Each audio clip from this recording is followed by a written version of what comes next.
네, 안녕하세요. 이렇게 따라서 컵을 드시네. 네, 이걸 지금 제가 의식이 있다는 걸 보여드리는 것이죠. 그 이상도 없고 그 이하도 없어요. 살아있다는 거. 살아있어서 죽었으면 이 몸이 꼼짝을 못할 텐데 지금 이렇게 움직이고 있다는 거, 이거 보여드리는 거, 저한테 의식이 있다는 걸 보여드리는 것이, 이게 이제 부처님께서 영산에서 부처님하고 제자들이 모였을 때 부처님이 염화, 꽃을 들었다. 그러니까 나는 이렇게 살아있다 이 말씀이죠. 나한테 생명이 있다, 생명이 있다, 의식이 있다, 혹은 나는 존재하고 있다. 그걸 이제 보여줬으니까 그 맑게 알아들은 이제 가섭이 저도 살아있습니다 하고 미소를 이제 지었다 이거예요. 이게 염화 미소로 해서 이심전심, 의식에서 의식으로 통하는 그 시작이다. 그 이심전심의 염화 미소가 이제 선이라고 하는 인간 정신을 표현하는 하나의 표현 방식이라고 할 수 있죠. 그래서 지금 우리들이 이제 이렇게 모여서 공부를 하고 있을 때 뭘 배우고자 하느냐 하면 의식 하나 배우고자 하는 거예요. 근데 이게 기가 막힌 게, 의식은 알고 보면 이렇게 간단한 건데, 여러분 지금 저를 보십니까? 예. 여러분 의식이 눈을 통해서 보고 있는 거죠. 너무 간단하고 너무 당연한 사실인데, 이게 이제 이거 이상의 진리는 없다는 거예요. 그러니까 우리가 부처님께서 깨달으신 게 겨우 이것뿐인가 하는 때 정말 좀 약간 이렇게 실소를 머금지 못할 정도로 간단한 건데 또 당연하고, 그런데 정말 이거다 이거죠. 근데 이것이 별거 아닌 것 같아도 별거인 이유는, 이 의식이 이제 분명하게 규명이 되면, 의식이 분명해지면 내가 누구인지 할 때, 의식이 나일 때는 그 다음부터 많은 변화가 일어나요. 지금까지는 거의 대부분의 사람들은 몸을 나라고 알고 살고 있는데, 의식이 나인 것을 이제 깨닫고 그것이 익숙해질수록 이제 많은 변화가 이제 일어나서, 그 일련의 그 변화 과정이 마음 공부라고 할 수가 있겠습니다. 그래서 그 과정을 아침에 한번 떠올려 보니까, 저는 항상 마음 공부의 자초지종을 한번 좀 이렇게 펼쳐보는 걸 좋아하니까, 아침에 여러분하고 함께 한번 잠깐 이 복습을 하고 시작을 할까 하는 생각이 들어서 한번 써봤어요. 그래서 간단하게 일단 한번 보면, 제일 중요한 것은 우리의 혹은 이 세상의 본질인 의식을 한번 깨닫기, 자각하기. 깨닫기가 너무 거창하면 한번 발견하기. 이게 이제 견성이라고 하죠. 본질의 발견, 견성. 그러니까 지금 이 순간에도 제가 이렇게 컵을 들은 게 저의 본질인 의식을 이렇게 자각하고 있다는 거, 이것밖에 나눌 게 없다는 거, 이게 진리라는 거를 이렇게 지금 저는 표시를 하고, 여러분께서는 지금 끄떡끄떡 하시고 이렇게 서로 간에 교류하는, 의식과 의식이 깨어서 서로 교류하는 거, 요게 지금 모든 마음 공부의 가장 중요한 분수령이에요. 근데 그렇게 해서 여러분도 의식이 있고 저도 의식이 있고, 그리고 알고 보니까 이거는 모든 사람한테 공통적으로 있어서 특별히 자랑할 것도 없네. 깨달았다고 해서 뭐 특별한 것도 없고, 또 남한테 뭐 이렇게 과시할 것도 전혀 없네. 이거는 너무나 모든 사람한테 공통적이고 평범하고 당연한 거네. 이렇게 되면, 그리고 알고 보니까 처음부터 있었네. 처음부터 이거는 지금 여러분 의식이 있죠?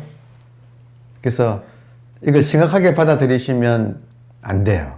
심각하게 받아들이면 생각 속으로 들어가서 안 되고 그냥 간단하게 받아들여. 그냥 아주 툭 털어버리는 느낌으로 지금 의식이 있지요?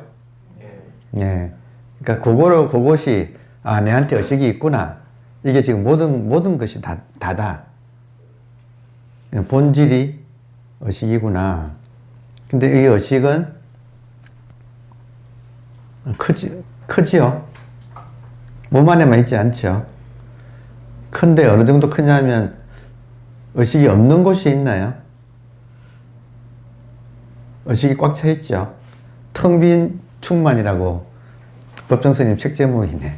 텅 빈 충만. 이게 의식을 말하고 있다. 그러니까 지금 텅 빈 충만을 느낍니까? 자기 의식이 이 모든 공간에 지금 가득 차 있는 이 텅 빈 공간에 본인이 스스로 모양이 없어서 텅 비었지만 충만하다. 그러니까 본질 의식이 이렇게 충만하다는 걸 느끼면 의식은 여러분 의식이 모양이 없는데 본래 청정하다. 이 말도 들어옵니까? 깨끗하지 않나요? 이거 더럽힐 수가 없지 않나요? 이 의식은 뭐 구부러 틀릴 수도 없고 어떻게 손댈 수가 없잖아요. 본래 청정하다. 본질 의식이 본래 청정하다 해서 저는 굉장히 큰 안도감을 느껴요. 안심을 느껴요. 본래 청정하다. 그리고 이 의식은 이 현상에 물들지 않는구나. 이 사실을 한번 딱 우리가 확인하면 그때부터는 굉장히 마음이 쉬워진다 할까? 안심 속에서 살아간다. 어떤 일이 일어나도 이 본질은 훼손되지 않는다. 항상 그대로다. 이렇게 있다. 그리고 어떤 의미로는 나하고 떨어질 수가 없지요. 본질하고 나하고 떨어질 수가 있을까요? 이 의식하고 나하고가 그는 없잖아요. 처음부터 있었고 떨어질 수도 없고 그러니까 참 하여튼 마음이 좀 편안해진다. 그러면 그 의식이 본래 청정한 상태로 안 있고 이 의식이 그 육조스님 말씀이 능생 현상, 현상을 능이 일으키고 있다. 만들고 있다. 생산하고 있다. 생산이 좋네. 이 의식은 의식으로 안 있고 이 현상을 능히 생산해내고 있다. 이유는 모르겠어요. 이유는 모르겠는데 그러니까 하나님이 왜 여기를 창조했는지 이유는 모르겠어요. 근데 그 성경에는 창조해놓고 보니까 보기 좋더라 그랬잖아요. 그러니까 아마도 하나님이 하여튼 그냥 저의 그런 거 있잖아요. 뇌피셜 이런 거 있잖아요. 뇌피셜에 따르면 그냥 생각해 보면 혼자 있으면 되게 하여튼 심심할 것 같아. 혼자 있으면 무척 심심할 것 같아요. 막 온 세상에 혼자만 딱 이렇게 있으면 자기가 혼자 있으면 자기가 있는지도 못 느끼잖아요. 그래서 뭔가 자기를 느끼고 싶어서 자기를 둘로 나눈 것 같아요. 그러니까 이 의식이 자기를 스스로 둘로 나누어서 주관과 객관을 왜냐하면 느끼려면 어떤 제가 살아있다는 거 또 여러 가지 이런 걸 느끼려면 주관 객관을 나누어서 드러나야만이 느껴져요. 그러니까 지금 우리가 여러분이 안 계시면 이 객관 현상도 없지요. 그죠? 그러면 객관 현상을 느끼려면 내가 꼭 있어야 되죠. 그래서 주관과 객관이라고 하는 그러니까 스스로를 주관 객관으로 나누어서 주관을 통해서 이 객관 현상이 이렇게 드러나는 걸 이렇게 감각적으로 수용하게 하니까 그러니까 의식은 스스로를 주객으로 나누어서 현상계를 펼쳤다. 이렇게 이야기할 수가 있을 것 같아요. 근데 의식 입장에서는 주관도 지각이 되고 객관도 지각이 돼요. 의식 입장에서는 그러니까 주관이라고 하는 거, 우리가 말하는 주관, 이 객관 상대를 인식하는 감각기관이 달린 지금 몸이 있잖아요. 그러니까 요것도 인식이 된다. 몸이 인식되지요, 여러분. 그러니까 의식은 주관도 지각하고 객관도 지각하고 있어요. 언제 하느냐? 항상 인식하고 있어요. 그러니까 본질인 의식이 이 현상계를 펼쳐내는 방식이 주관, 객관을 만들어야만이 지각이 되니까. 그래서 요 주객을 연기시켜서 펼쳐냈다. 연기란 말은 이것이 있으므로 저것이 있고 이것이 없으면 저것도 없다 하는 이 현상계의 존재 방식이에요. 그래서 재밌는 것은 주관, 객관이 항상 동시에 출현하고 있어요. 그러니까 나 없이 객관 세계만은 불가능하고 또 객관 세계 없이 나만 있는 것도 불가능해요.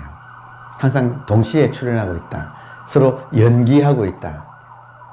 그리고 나와 객관이 연기하고 있는데 알고 보면 객관과 객관의 만물들도 서로 연기하고 있다. 이렇게 말할 수 있어요. 하여튼 뭐 하나가 따로 존재할 수는 없어요. 이 전체에 다 연결되어서 함께 존재하고 있다. 그러니까 이제 그게 하나의 존재 방식이다. 그래서 이 연기가 깊어지면 현상과 본질도 서로 연기하고 있어요. 그러니까 현상과 본질도 따로따로 있는 게 아니고 서로 지금 연기하고 있다. 둘이 아니다. 함께 있다. 뭐 표현은 다양한데, 자, 그래서 주객이 연기해서 이 현상계가 펼쳐지는데, 현상계의 법칙은 아까 본질의 법칙은 본래 청정하지요. 그거는 청정하거든요. 더럽혀지지 않아요. 근데 현상계의 법칙은 본래 혼잡해요. 항상 상대적이에요. 깨끗한 게 있으면 더러운 게 있고, 큰 게 있으면 작은 게 있고, 높은 게 있으면 낮은 게 있고, 아름다운 게 있으면 추한 것이 있고, 이건 본래 그래요. 이 현상계의 법칙은 그래야 온갖 경험이 성립하니까. 상대가 절대는 경험이 없어요. 절대만 있으면 절대에는 경험이란 것이 없다. 그렇잖아요. 상대가 없으면. 근데 상대에서 온갖 경험이 일어나니까 이 상대가 혼잡해야 돼요. 그러니까 이것이 상대의 법칙이에요. 상대 세계는 본래 혼잡해요. 이것도 중요해요. 근데 절대는 본래 청정하고 상대는 본래 혼잡하다는 것을 모르면 상대를 청정하게 하려고 애쓰게 돼요. 이해되시나요? 굉장히 중요한 부분이에요. 그래서 이 세계를 조작하려고 아무리 노력해도 그건 불가능하다. 있는 그대로 그냥 깨닫는 거예요. 본질은 청정하고 현상은 혼잡하다. 그리고 이걸 그대로 수용하기. 딱 깨닫고 수용하기. 그러니까 여기에 지금 본래 혼잡을 알게 되면 현실을 수용하게 된다. 현실을 수용한다. 이 말도 굉장히 어려워요. 그렇죠? 현실은 혼잡해요. 그러니까 나나 뭐 가족이나 이 사회나 혼잡해요. 이걸 수용하는 것이 지혜예요. 근데 보통 사람은 이것이 마음에 안 들어서 이걸 바꾸려고 애를 쓰는 거예요. 하여튼 제가 20년간 사회 고전을 통한 사회 교육을 이렇게 하면서 그 모토가 의식교육이었어요. 그래서 좀 더 한국인들을 바꾸자 하는 그런 뜻이 있었어요. 그래서 저도 이제 열심히 했는데 고전 교육을 통해서 사람을 바꾸려고 했는데 참선을 해보니까 그 뜻은 좋았지만 조금 더 깊어져야 되더라고요. 인간에 대한 통찰이. 인간을 교육을 잘 시켜가지고 좋은 사람으로 만들려고 했는데 지금은 그것이 아니다는 걸 지금 알아요. 잘 안 되더라고요, 그렇게. 네. 교육을 통해서 인간을 좋은 사람으로 바꾸려고 하는 소위 말하는 공자맹자의 사상. 그것을 따라서 열심히 해봤는데 뭔가가 아닌 거예요. 그래서 참선을 해가지고 이 깨달음의 세계로 들어왔더니 본래 청정하고 본질은 그 상대 세계는 본래 혼잡한 거예요. 근데 그 본래 혼잡한 세계를 본래 청정한 세계로 바꾸려고 했던 노력이었어요. 제 말 이해되나요? 무언가 나는 불만족이었어요. 그 좋은 교육을 받았어도 뭔가 불만족이었어. 근본적으로 해결이 안 됐어요. 그래서 이제는 해결했어. 해결하고 보니까 그 교육을 통해서 사람을 바꾼다고 하는 것 자체가 그게 이 세계에 대한 잘못된 관점이라는 사실을 알게 된 거예요. 그러니까 이 세상의 바른 관점은 이 세상은 의식 하나인데 의식이 본질로서는 본래 청정하고 현상으로서는 본래 혼잡해요. 그래서 이 본래 혼잡한 이 세계를 수용해서 잘 흐름 따라가는 것이지 이거를 바꾸려고 했던 거. 본질은 현상이 아무리 시지고 볶아도 조금도 상관없이 청정해요. 그럼 나는 본질이면서 현상인 거죠. 본질로서는 청정하고 현상으로서는 혼잡해. 그 혼잡한 나를 청정하게 만들려고 하지 않아. 그러니까 이게 하나의 전기라고 할 수 있어요. 그전에는 이 혼잡한 나가 마음에 안 들어가지고 항상 불만족스러웠어요. 그래서 이걸 좀 잘해보려고 막 애를 쓰는 시절을 보냈는데 그게 그런 과정을 통해서 좀 더 성숙하게 된 거죠. 본래 혼잡이라는 말이 또 굉장히 나를 위안을 주는 말이에요. 그러니까 여기에 대해서 내가 막 바꾸려고 막 하고 여러분 내가 나를 바꾸려고 했는데 안 바뀌더라고요. 옛날에는 바꾸려고 했어요. 진짜로. 나를 바꾸려고 했어요. 바꾸어야 되는 줄 알았어요. 정말 노력했는데 안 바뀐다. 그리고 모든 사람이 결혼하면 처음에는 배우자를 좀 바꾸려고 하지 않나요? 내 식으로 배우자를 바꾸려고 다 노력하지 않나요? 그래서 이제 갈등이 좀 있는데 결과는 어때요? 바뀝니까? 절대 안 바뀌는 거죠. 그러니까 바뀐다는 것은 내가 그걸 수용하는 거예요. 그러니까 하여튼 인간도 그렇고 사회도 그렇고 계속 혼잡한 것이 이것이 당연한 거예요. 이게 법칙이에요. 현상계의 법칙. 그러니까 본질과 이 현상에서 청정과 혼잡이 이렇게 되는구나 하고 알고 현실을 수용한다. 그러면 성숙해져서 현실을 수용하게 돼요. 현실과 싸우지 않아. 현실과 싸우지 않는다 이 말은 자기하고도 안 싸운단 말이에요. 자기의 모자란 점을 있는 그대로 인정하고 받아들여서 얘가 약간 그날따라 보름달이 뜨고 늑대가 울부짖는 느낌이 오면 잠깐 그래 뭘 원하니 해가지고 뭐 술 마시고 싶냐 해서 술도 한 잔 먹이고 이러면서 달래고 그러니까 이렇게 막 그걸 안 하고 이제 순리대로 그때 이렇게 잘 산다. 현실을 수용한다. 그러면 이제 현실을 바꾸려고 하지 않게 되지요. 맞습니까? 근데 그 세를 못 참고 이 에고는 현실을 또 바꾸려고 뭔가 또 움직여요. 그래서 각찰이라는 말은 현실 수용하는 다음에 이제 우리의 공부가 각은 깨어서 찰은 살핀다 하는 뜻이에요. 그러니까 의식이 각 깨어서 지금 본질과 현상이 이렇게 잘 굴러가고 있는데 여기에 내가 간섭해서 이걸 바꾸려고 하는 그 에고의 어떤 준동 이런 거를 각찰 깨어서 살핀다. 그래서 휴헐 휴자에 헐자예요. 쉬고 쉰다.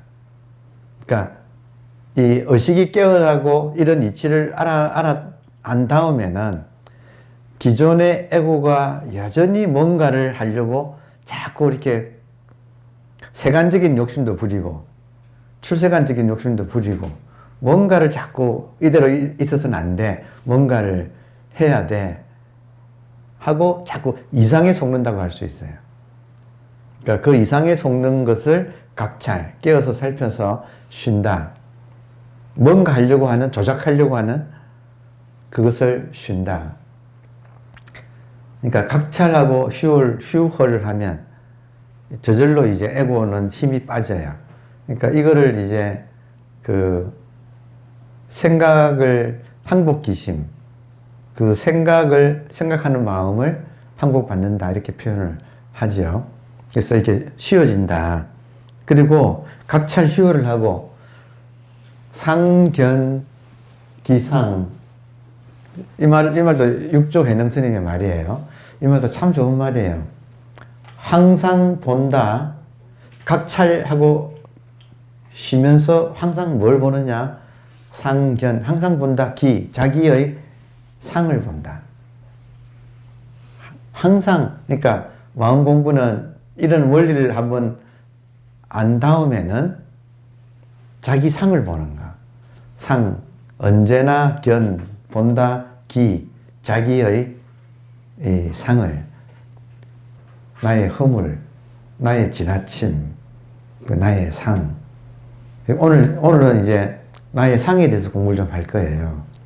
그래서 자기 상을 보는 것이 이제 마음 공부의 이제 핵심이다. 그러니까 의식을 깨달은 다음에는 의식을 지금 깨어있는 이거. 그러니까 의식을 이거구나 하셔야 돼요. 그냥 이렇게 이해하는 거하고 인간은 누구나 의식이 있지 하고 이해하는 거하고 지금 이 순간 깨어서 이렇게 있는 자기 의식을 이거구나 하고 한번 이렇게 확인하는 거 알아차리는 거하고는 달라요. 이걸 한번 확인을 해야지 깨어나요, 의식이. 그래서 의식이 한번 깨어나고 난 뒤에는 그 다음에는 뭘 하느냐? 언제나 자기 상을 보는 거예요. 옛날의 습관. 불교에서는 저 사람은 상이 있어. 상이 높아. 이런 말 쓰는 거 아세요? 이제 그 말 보면 대부분 사람들이 상이 있어요. 예. 대부분의 사람들이 상이 있어요. 뭔가 이렇게, 그러니까 상은 다른 말로 하면 분별심을 조금 더 구체적으로 말하면 시비심, 시비하는 마음이 있어요. 옳다 그러다 하는, 옳다 그러다고 고집하는 마음이 사람마다 있어요. 하여튼 그래서 저 사람은 상이 높아 이런 말을 이제 해요. 그래서 상을 치유하는 좋은 방법은 상과 상끼리 서로 부닥치는 거예요. 서로 깨지는 거예요. 부닥쳐가지고 깨지는 게 이제 상을 치유하는 방법이에요. 그래서 예쁜들은 그렇게 말했어. 감자를 감자 껍질을 벗길 때는 망태기에 넣어가지고 물에 넣어가지고 서로 비빈다. 감자와 감자를 서로 비비면 그 껍질이 벗겨진다. 그렇게 이야기를 많이 했어요. 그래가지고 이런 집단 생활이 상을 깨는 좋은 방법이에요. 그래서 스님들이 출가해서 독살이 혼자 사는 것보다 집단 생활을 하는 걸 기본적으로 독살이를 좀 공부가 성숙한 사람이 아니면 혼자 살면 위험하다고 이야기를 해요. 그러니까 같이 살면서 상이 벗겨져야 되니까. 그래서 살면서 서로 간에 하여튼 서로 부닥치지요. 예, 그래서 우리는 집에서 서로 간에 부닥치는 게 이게 서로 상이 깨지는 과정이라고 이렇게 할 수 있겠네요. 하여튼,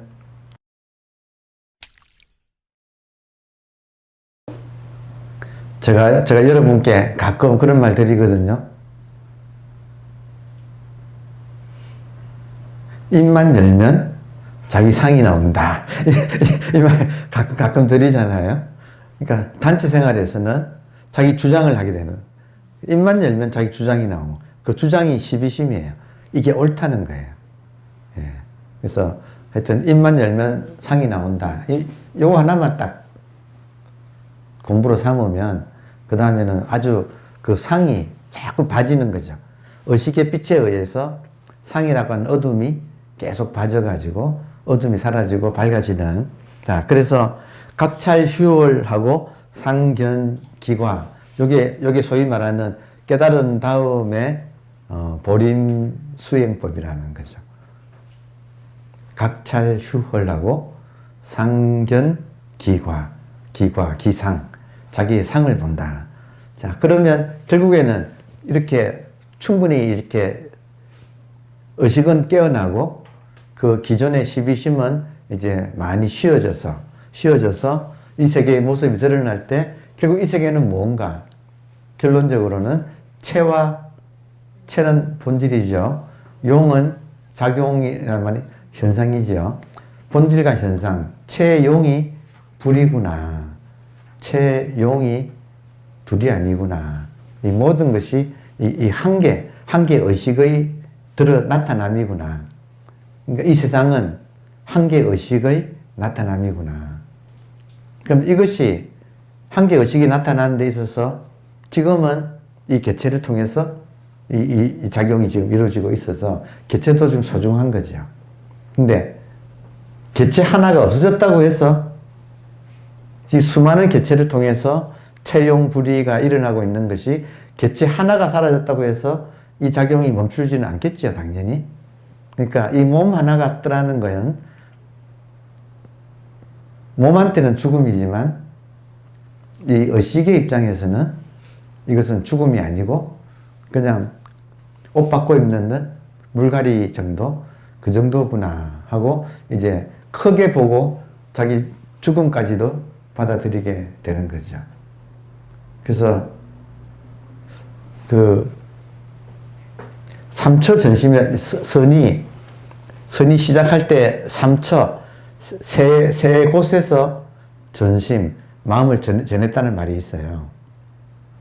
첫 번째가 영산해상에서 부처님이 꽃을 들었을 때 가섭이 미소를 지었다. 염화 미소가 첫 번째고, 두 번째는 다자탑이라고 하는 탑 앞에서 부처님이 이렇게 설법을 하고 계셨는데 마하가섭이 늦게 왔어요. 그러니까 앉을 자리가 없으니까 부처님이 이렇게 불러가지고 당신 옆에 자리가 있어가지고 여기 앉으라고 이렇게 한 불렀거든요. 그러니까 다자탑 전에서 반분자 옆에 앉혔다. 그러니까 늦게 온 사람을 자리가 없으니까 와 이리 와 해가지고 옆에 앉혔다. 그러니까 이게 또 자기 의식을 드러내 보인 모습이었다. 근데 세 번째가 뭐냐면 부처님이 돌아가셨는데 그때도 이 마하가섭은 그 자리에 없었어요. 왜냐하면 마하가섭은 특징이 두타행이라고 해가지고 부처님 옆에서 설법 듣는 것보다 나가서 막 사람들을 도와서 일을 많이 한 그 두타행이라고 그래요. 그러니까 그것을 많이 한 사람이라서 부처님 돌아가실 때도 그 소식을 들었을 때 너무 멀리 떨어져 있어서 막 불이 나게 돌아왔지만 이미 이제 부처님 돌아가신 뒤였어요. 근데 하여튼 가섭이 왔을 때 부처님이 아직 장작을 집히기 전이라서 나무 무더기 속에 이렇게 계셨는데 발을 쑥 내밀었다고 해요. 그럼 이것은 돌아가셔도 의식은 그대로 계셔서 맞이했다는 뜻이에요. 그런 걸 우리가 이제 조금 이렇게 알아들을 수 있어요. 그러니까 의식이 정말 분명하면 몸은 숨이 끊어져도 의식은 그냥 언제나 이렇게 여유부동하게 이렇게 있다는 거죠. 그러니까 이제 자꾸 우리가 익어지면, 의식에 익숙해지면, 아, 정말 의식은, 이거는 개체 하나가, 세포 하나가 나고 죽어도 상관없이 항상 의식은 여유부동하구나. 그래서 석존께서도, 석가모니 부처님조차도 당신 몸은 이 의식의 세포 하나는 죽었어도 의식으로서 이렇게 살아계시는구나. 그래서 당신이 생로병사라고 하는 화두를 석가모니 부처님이 출가한 이유가 생로병사의 해결이거든요. 그럼 생로병사의 해결을 자기는 몸이 아니고 의식이라는 걸 깨달음으로써 의식은 생로병사로부터 물들지 않는 본래 청정하다는, 영원하다고 하는 이 사실을 깨달음으로써 해결했다는 거예요. 그러니까 불사를 얻었다. 부처님께서 의식을 깨닫고 제일 먼저 한 소리가 불사를 얻었다. 죽지 않는 것을 얻었다. 그러니까 그 말이 의식을 자각한, 깨달은 사람이 제일 먼저 한 소리가 그 말이다. 그러니까 그런 걸 우리가 알아듣는다 이거예요. 그래서 자꾸 일종의 어떤 분이 질문하셨는데, 제 과정을 돌아보니까 이 마음 공부는 의식의 탐구예요. 그래서 얼마나 의식이 실감 나느냐의 문제예요. 몸은 실감 나잖아요. 근데 그동안에 의식은 실감 못하고 살았거든요. 근데 이제 이런 가르침을 통해서 의식이 있다는 걸, 아, 지금 이렇게 의식이 있구나 하는 것을 한번 자각한 뒤에 점점 의식의 그 감이 짙어져요. 의식의 자각이 짙어져서 그 감이 계속 이렇게 꾸준하게 이것이 표현하자면 분명해져요. 스스로. 그러니까 감각이 생긴다고 할 수 있어요. 의식에 대한 감각이. 그래서 언제나 이렇게 있다는 것이 계속 확인하는. 계속 확인하면 확인할수록 이 감각은 길러지겠죠, 당연히. 그래서 이런 이제 그 감각을 기르는 중요한 수단 중에 하나가 이런 이제 강의를 듣는 거예요. 의식에 대한 강의를 들으면서 같이 공유하는 거예요. 이심전심으로. 그래서 여러분께 말씀을 드리면, 의식에 대한 감각이 강화되는 과정이 마치 쇠뇌되는 것 같아. 약간 그런 기분이에요. 혼자 있을 때보다는 자꾸 이게 깨어있는 의식을 스스로 자각하는 이야기를 자꾸 그런 걸 가지고, 그런 걸 회상이라고 하잖아요. 회상. 특별히 회상이라는 말을 쓸 때는 깨어있는 의식끼리 만나는 모임. 깨어있는 의식끼리 만나는 모임. 회상. 그래서 대표적인 게 영산 회상. 그러면 영산 회상을 계속 우리도 지금 재현하고 있는 거예요. 그리고 하여튼 제가 차와 선이라고 하는 강의를 하게 돼가지고, 그 차와 선이라고 하는 강의를 통해서 일본인들이 다도에 대한 써놓은 책이 있어요. 그 책을 딱 펴보니까 제일 처음에 다도의 목적이 나오더라고요. 다도의 목적. 다도의 목적은 이심전심으로 깨어있기. 이거예요. 재밌지 않나요? 말을 안 하고 서로 목례로서 모든 의사소통은 그냥 목례로서, 그러니까 차를 타가지고 이렇게 하면 드세요 이 말이고 말이 필요 없다 이거예요. 그러니까 영산회상에서는 모든 게 그냥 목례로서 모든 의사소통이 이루어지는 거. 그러니까 그렇게 해서 의식이 깨어가지고 강화하는 시간을 가지기. 이해되세요? 하여튼 지금 계속 우리 목적은 채용불이를 익혀가는 과정에서 의식이 이렇게 깨어있는 이 감각이 길러지는 거. 그래서 어느새 물들어가지고 진짜 이제는 의식을 안 챙겨도 될 정도로, 의식을 안 챙겨도 될 정도로 항상 이렇게 자기가 스스로 분명해져서, 그래서 부처님한테는 정말 이게 손 안에 보이는 것처럼, 손 안에 과일이 보이는 것처럼 분명하다고 표현하신 게, 이것이 충분히 익어지면 자기 의식이 언제나 이렇게 분명한 거예요. 그러니까 의식이 항상 지각되는 1분이고, 의식 안에 이런 컵이 나타나고, 여러분이 나타나고, 수업이 진행되고, 항상 의식이 먼저다 이거예요. 이것이 익어지면. 지금은 의식을 챙겨야만이 의식이 자각되지만, 자꾸 이것이 익어지면 이것이 항상 먼저 있고, 그리고 모든 게 여기에 나타나는데 찰나생, 찰나. 의식이 익어지면 익어질수록 이것이 빨리 왔다가 사라지는 게 보인다 이거예요. 자, 그래서 이제 그렇게 되면 어떤 지혜가 생기느냐면, 이 본체가 작용하고 있는 것은 틈이 없이 잘 맞아 돌아가고 있는 거구나. 이 본체가 현상으로 체용불이가 지금 이렇게 작용되고 있는 이 모습은 내가 뭐 크게 신경 안 써도 알아서 이게 지금 잘 돌아가고 있구나 하는 걸 점점 알게 돼요. 점점 이것을 알게 돼요. 근데 정말 맡겨놓고 그 흐름 따라 가게 되는 힘이 생겨. 그래서 간불용발, 이 말은 사이사이에 지금 체용이 불의로 돌아가고 있는 여기에 나와 이 세상의 실상과 사이에, 간 사이에 발, 머리카락 하나라도 용납하지 않는다. 허용하지 않는다.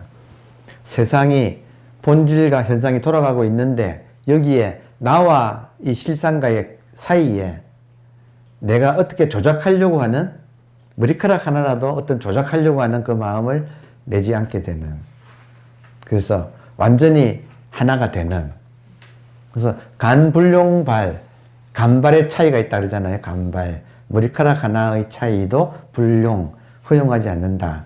그러면 지금 이 모든 것이 흐름 따라 잘 돌아가고 있다는 것을 자각을 하면서 여기에 그냥 같이 흐르지, 여기를 내가 조작하려고 하는 마음을 내지 않는다는 그런 뜻이에요. 그러면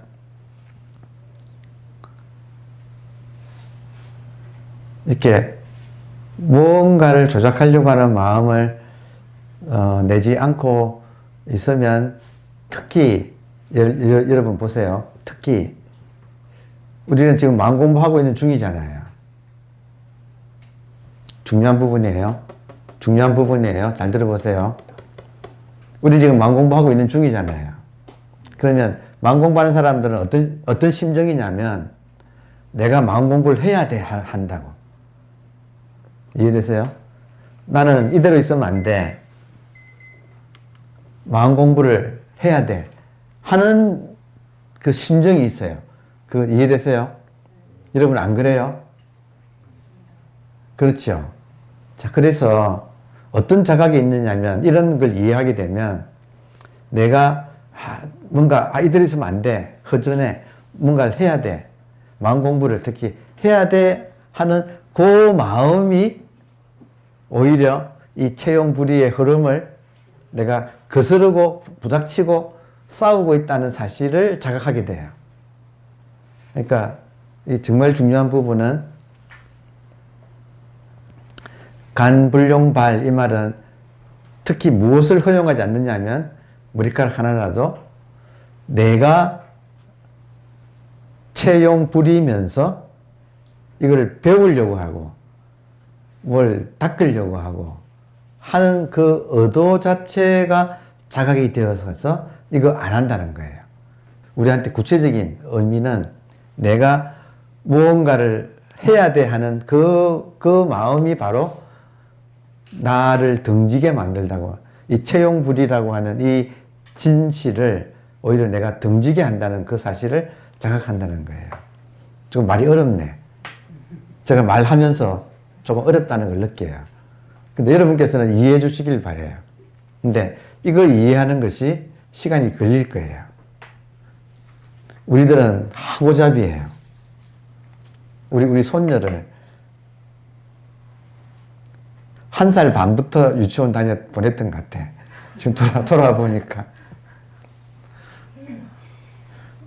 1살 반, 그때부터 벌써, 아닌가? 2살 넘었은가? 근데 요즘은 또 그 사이에 당겨져가지고, 1살 반만 되면, 만 1살 반만 되면 보낸다는 거예요. 그러니까, 보세요. 우리가 태어나서 만 1살 반부터 지금까지 계속 학원 다녔다는 거예요. 그러니까, 뭔가를 배워왔다 이거예요. 가만히 있으면 안 되고, 뭔가를 배워왔다 이거예요. 이게 지금 몇십 년 된 거잖아요. 그러니까 우리한테는 뭔가 하려고 하는 이게 있다 이거예요. 근데 선은 깨닫고 보니까 체와 용, 본질과 현상이 이미 완벽하게 굴러가고 있다는 거예요. 이 깨달음이라는 것은 이미 모든 것이 완벽하게 되어 있다는 사실을 깨닫는 거예요. 특히 본질을 깨달으면 본질은 손 하나, 티끌 하나 될 필요가 없는 거예요. 그러니까 이거를 이제 우리가 깨달음이 이제 익어가면 익어갈수록 내가 조작하려고 하는 자기 마음이 보인다.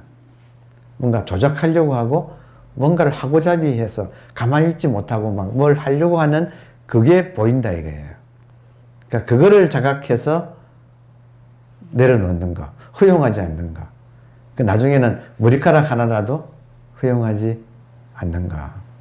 그래서 제가 며칠 전에 그냥 카톡방에다가 그 댓글에 제가 그런 말 썼거든. 항상 지금까지 생각해 보니까 인생의 답을 추구했어. 인생의 답을 찾았어요. 근데 인생의 답은 인생 자체예요. 지금 제 말 이해되세요? 인생의 답은 인생 자체고, 인생의 답을 찾았다는 말은 뭐냐면 여기에 내가 불만족을 느끼고 만족하지 못하고 뭔가 만들려고 하는 그게 답을 찾는 거였다. 따라서 답을 찾는 그게 에고였고, 그게 존재 불만족이고, 존재 불만족이 두카, 고통이었고, 그것을 이제 우리가 알아채는 거예요. 부처님 오도송에 집을 짓는 자를 보았다. 이게 업을 계속 만들어가는 자. 이게 우리들의 에고거든요. 그래서 끊임없이 존재 불만족을 느끼게 해서 무언가를 조작하게 하게 만드는 그놈. 그게 이제 에고인 거예요. 그걸 본 거예요. 그래서 항상 인생의 답을 찾아야 돼. 이상을 추구해야 돼. 하는 그게 지금 에고라는 거죠. 그러니까 그거를 자각을 이제 발견하게 되면 그놈한테 간 불룡발, 머리카락 하나라도 그놈한테 이제 힘을 실어주지 않는다는 거죠. 그러니까 그렇게 되면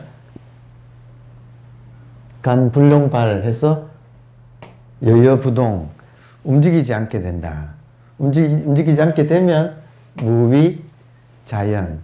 모든 게 내가 노력하지 않아도 자연스럽게 모든 것이 정말로 무위자연 돌아가고 있다. 특히 무위자연의 주체가 에고겠어요?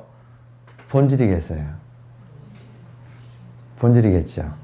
그 본질이 무위자연이에요. 그래서 정말로 본질에 힘을 실어서 살지. 에고 쪽으로는 힘을 안 실어주는. 에고는 계속 업을 만들고 문제를 만들고 나로 하여금 존재 불만족하게 만들고 자꾸 무언가를 하게 하고 그래서 고통 속에서 살게 하고 하는 거기에 계속 우리는 나는 끌려다녔구나 하는 걸 알아채는 거죠. 그래서 이제는 거기에 대한 에너지를 주지 않고 무위자연 쪽으로 이렇게 간다. 그래서 내 안에 있는 본질이 부처지요. 그 부처가 무위자연하고 있어요. 그죠? 그래서 그쪽을 이제 힘을 실어서 산다.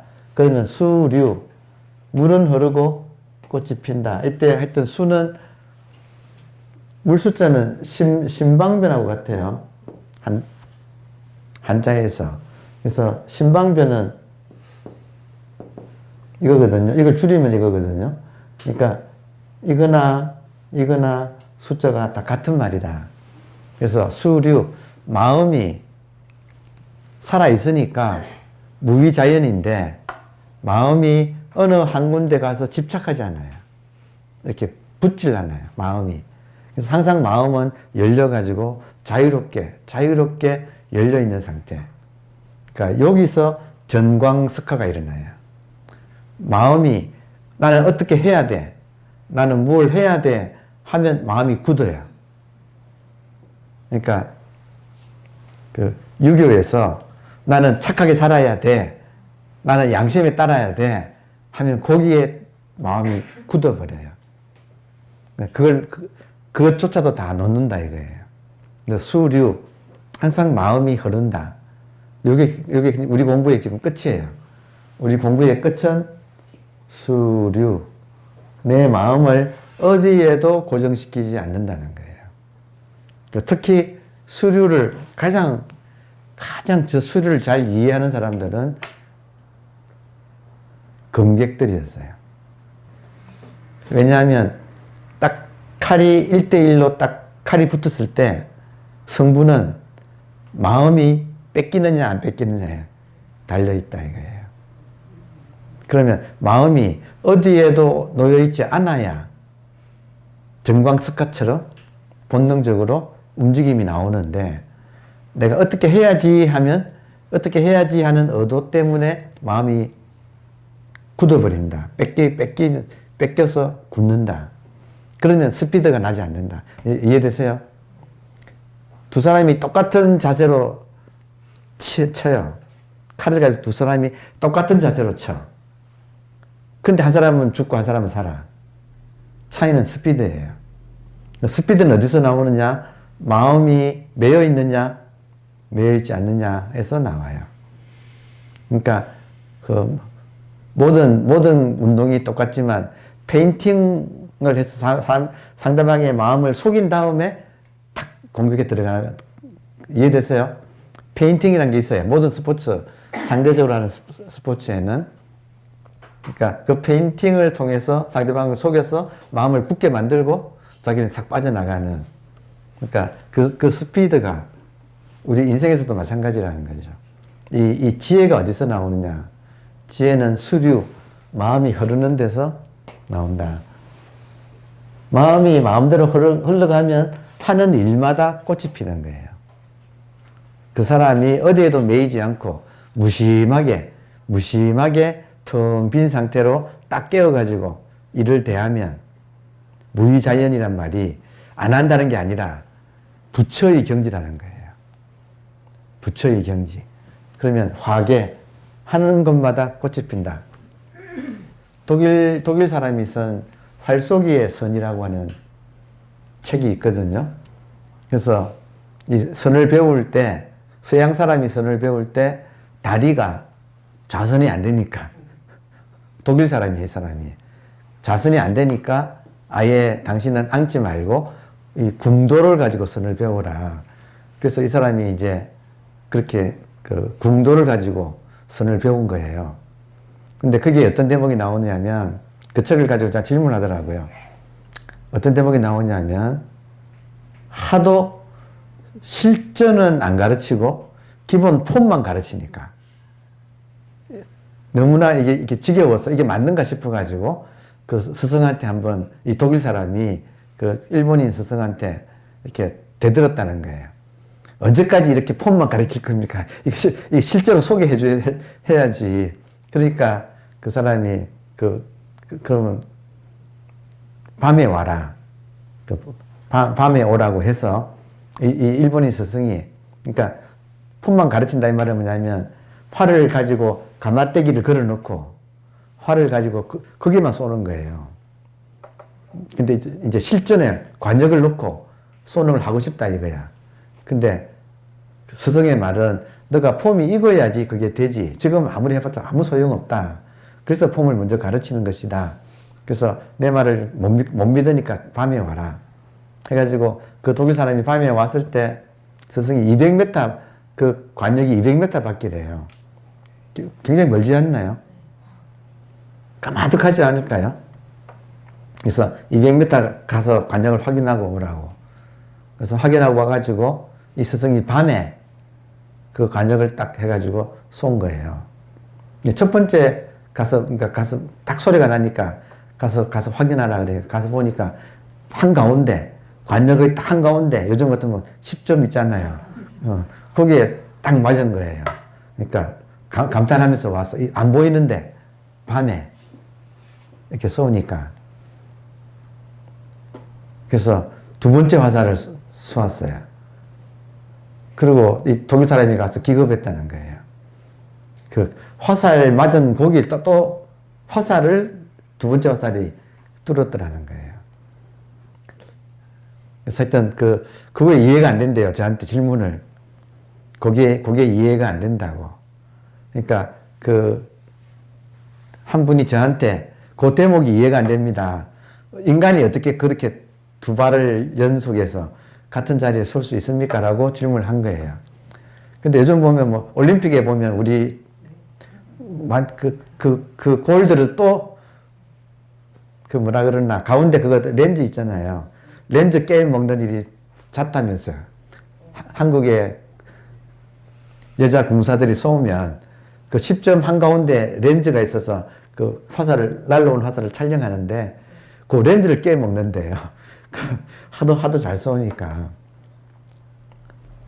무위자연의 뜻이, 무위자연, 수리화계의 뜻이 그냥 엄풍농을 하는 게 아니고 정말 실력이 그렇게 있다는 거예요. 그래서 그런 의미에서 마음이 어디에도 매이지 않는 사람이 경지라는 것은 정말 어마무시하다는 거예요. 그러니까 지금 우리가 하는 것이 그냥 이런 이론 공부에 허황된 이야기가 아니라 정말로 자기가 생활에서 이런 실력을 길러가자는 그런 뜻이에요. 화개에 꽃이 핀다. 정말 인간의 가장 아름다운 진선미가 하나 된 그런 것이 피어난다. 그래서 이문등등. 이문등등은 표주박이 물에 운에 맡겨서 등등, 표주박이 등등등 이렇게 떠내려가는 것처럼 이 채용이 무위자연으로 흘러가는 여기에 완전히 인간도 하나 되어서 그리고 최선을 다해서 맡은 일을 이제 하게 되는, 그래서 정말 그런 실력을 갖춘 인간이 되는 거. 감사합니다.